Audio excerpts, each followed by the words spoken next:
வாழ்க வளத்துடன் அனைவருக்கும் அன்பு வணக்கம். எல்லாம் வல்ல இறைவனின் திருவடிகளை போற்றி பணிந்தும், யாதும் ஊரே யாவரும் கேளிர் தீதும் நன்றும் பிறர் தர வாரா என்கின்ற கணியன் பூங்குன்றனாரின் நிறைமொழியோடும் இன்றைய சிந்தனை பதிவினை வழங்குகின்றேன். இன்று நாம் காணவிருக்கும் சிந்தனை பதிவின் தலைப்பு கொன்றை வேந்தன் அறிமுக உரை. தமிழ் மொழி பயின்ற சான்றோர் பெருமக்கள் அனைவருக்கும் நன்கு பரிச்சயமான தொடர் கொன்றை வேந்தன் என்ற தொடர்.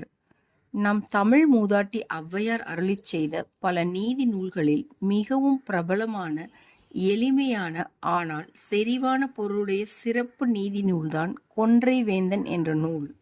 குழந்தைகளுக்கு நீதியை, அறத்தை புகட்டும் நோக்கில் இந்நூல் உருவாக்கப்பட்டிருந்தாலும் உலகத்தார் அனைவருக்கும் பொருத்தமான அறக்கருத்துக்களையும் இது உள்ளடக்கி இருக்கின்றது என்பதுதான் இந்நூலின் தனிச்சிறப்பு என்று கூறலாம்.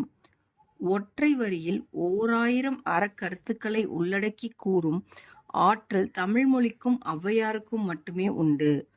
நீதி போதனைகளை மிகவும் எளிமையாகவும் சுருக்கமாகவும் கூற வேண்டும், அதே வேளையில் முக்காலத்திற்கும் பொருந்தும்படியும் கூற வேண்டும் என்பதனை மனதில் கொண்டு ஔவையார் இந்நூலை அருளிச் செய்து இருக்கின்றார். கடுகு சிறுத்தாலும் அதன் காரம் குறையாது என்பார்களே, அதுபோன்று ஒரு வரி நீதி போதனைதானே என்று நாம் இதனை எளிமையாக கடந்து சென்றுவிட இயலாத அளவிற்கு மிக செறிவான அரிய பல உண்மைகள் இதில் ஏராளமாக உள்ளன. நூலின் படைப்பாசிரியரான ஔவையாரின் உள்ள கிடக்கையை கூடுமானவரை உள்ளது உள்ளபடி உணர முற்படுவோம். நூலின் தலைப்பு கொன்றை வேந்தன் என்று தரப்பட்டிருக்கின்றது. இத்தலைப்பினை ஔவையாரே உருவாக்கி தந்தாரா அல்லது பின்னர் வந்த தமிழ் அறிஞர்கள் உருவாக்கினார்களா என்று நமக்கு தெரியவில்லை. தலைப்பின் பொருளை முதலில் பார்த்துவிட்டு பின்னர் நூலிற்குள் நுழையலாம்.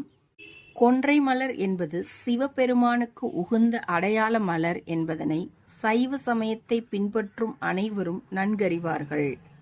சிவபெருமானின் உருவத் திருமேனியை வர்ணனை செய்த அருளாளர்கள் அனைவரும் சிவபெருமானை கொன்றை மாலை அணிந்திருப்பவனே என்று போற்றி துதித்து இருக்கின்றார்கள் என்பதனையும் பார்க்கின்றோம். தமிழ் மாதமான சித்திரை வைகாசி மாதங்களில் பூத்து குலுங்கும் மரமாக கொன்றை மரம் உள்ளது. கொன்றை மலர்கள் தங்க நிற மஞ்சள் நிறமுடையன. கொன்றை மரத்தில் சரம் சரமாக கீழ் நோக்கி பூத்து குலுங்கும் மலர்களை காண்பது ஒரு சிலிர்ப்பான இறை அனுபவம். செந்நிறத்தில் தங்கம் போன்று தக தகவென மின்னும் சரக்கொன்றை மலர்கள் சிவபெருமானின் நீண்ட ஜடாமுடியை, செஞ்சடையை நம் கண்முன்னே கொண்டு வந்து நிறுத்துகின்றது. நம சிவய என்ற பஞ்சாட்சர மந்திரத்தின் அதிபதியான சிவபெருமானின் விருப்ப மலராக இருக்கும் இந்த கொன்றை மலரில் 5 இதழ்கள் அமைய பெற்று இருப்பது மிகவும் ஆச்சரியத்தை அளிக்கின்றது. ஏராளமான மருத்துவ குணங்களை உள்ளடக்கியது இம்மலரின் இதழ்கள் என்றும் கூறுவார்கள்.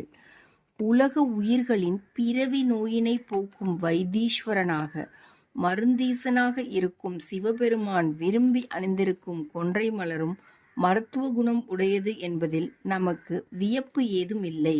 இந்த கருத்துக்களையெல்லாம் உணர்ந்த காரணத்தினால்தான் ஔவையார் தன் நீதி நூலிற்கு கொன்றை வேந்தன் என்று பெயரிட்டு இருக்கலாம் என்று கருதுகின்றேன். வேந்தனடி வெல்க என்று ஒரு வரி மாணிக்க வாசகர் அருளிச் செய்த சிவபுராணத்தில் வருகின்றது. எனவே கொன்றை வேந்தன் என்ற சொற்றொடர் நேரிடையாக சிவபெருமானைத்தான் குறிக்கின்றது என்பது இதன் மூலம் உறுதியாகின்றது.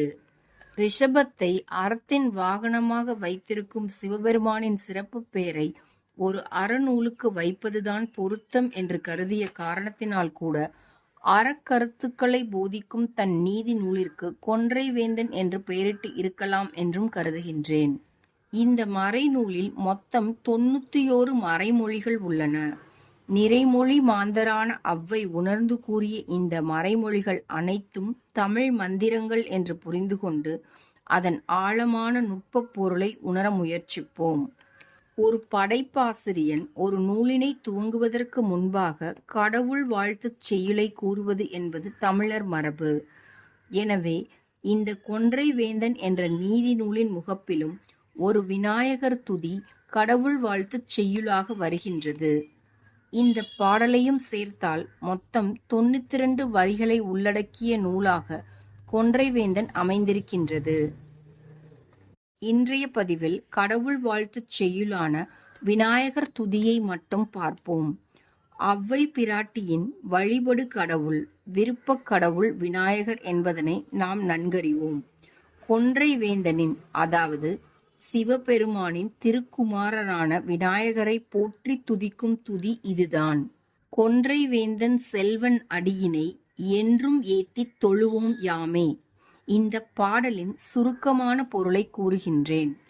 கொன்றை மலரை அணிந்தவனும் உலக உயிர்களை எல்லாம் அரவணைத்து ஆளுமை செய்யும் வேந்தனாகவும் இருக்கின்ற சிவபெருமானின் செல்வ புதல்வன் என்று கூறப்படுகின்ற விநாயகப் பெருமானின் 2 திருவடிகளையும் நாம் நம் சென்னிமேல் வைத்து தொழுதால் அனைத்து வினைகளும் நீங்கி வீடுபேறு என்ற பேரின்பத்தை எளிதில் அடையலாம்.